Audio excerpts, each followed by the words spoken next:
तो बच्चों ये रहा आपका 8.1 का 9वां क्वेश्चन। ठीक है, तो क्वेश्चन में दिया हुआ है tan a बराबर 1/√3।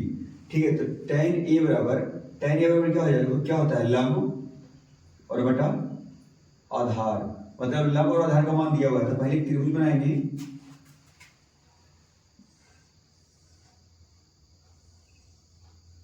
ठीक है, ए बी और सी, ए के सामने लंब दिया हुआ 1 और आधार √3। तो हमको पहले कर्ण निकालने के लिए, मतलब एच निकालने के लिए, ठीक है, तो एच बराबर होता है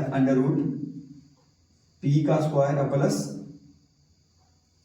p का स्क्वायर प्लस b का स्क्वायर।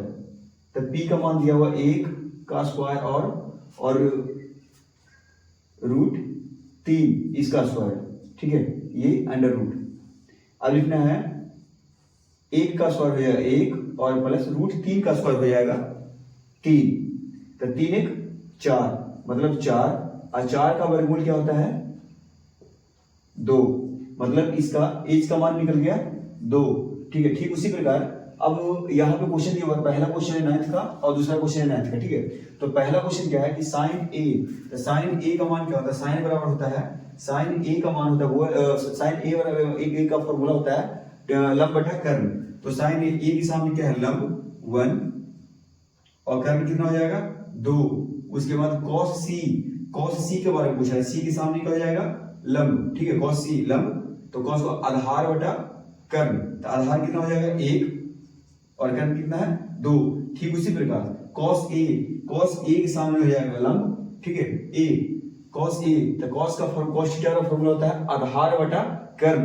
ठीक है, तो यहाँ आधार बटा कर्ण, तो a हो जाएगा लंब, आधार हो जाएगा क्या √3, तो √3 और कर्ण 2।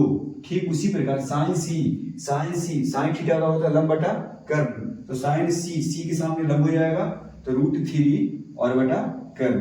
ठीक है, अब इसको सोल्व करना है, सोल्व करेंगे तो 1 और 1 को गुना करेंगे तो 1 हो जाएगा और 2 दूनी 4 हो जाएगा। ठीक उसी प्रकार √3 तो 2 को √3 है। ठीक है, तो हो जाएगा सिर्फ 3 और बटा 4।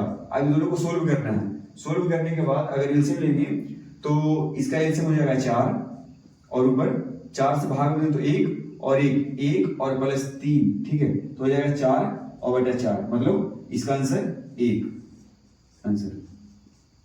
ठीक उसी प्रकार आपको ये दूसरा क्वेश्चन है cos a, तो cos a के सामने लंब हो जाएगा, तो cos थीटा का होता है आधार बटा कर्ण, तो आधार √3 और बटा 2 गुना cos c के मान बारे में पूछा है, तो c के सामने वाला हो जाएगा लंब। ठीक है, ये हो जाएगा आधार, तो हो जाएगा 1 और बटा 2।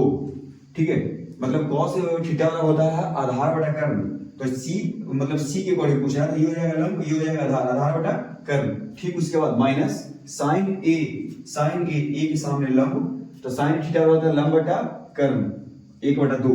ठीक है, उसके बाद sin c का मान हो जाएगा c के सामने लंब। ठीक है, तो ये हो जाएगा लंब और बटा कर्ण। अब इसको सोल्व कर लेंगे, तो √3 गुना 1, तो √3 और बटा 2 दूनी 4 माइनस √3 और 4, तो ये प्लस और ये माइनस है, ये दोनों कट जाएगा, मतलब इसका आंसर 0।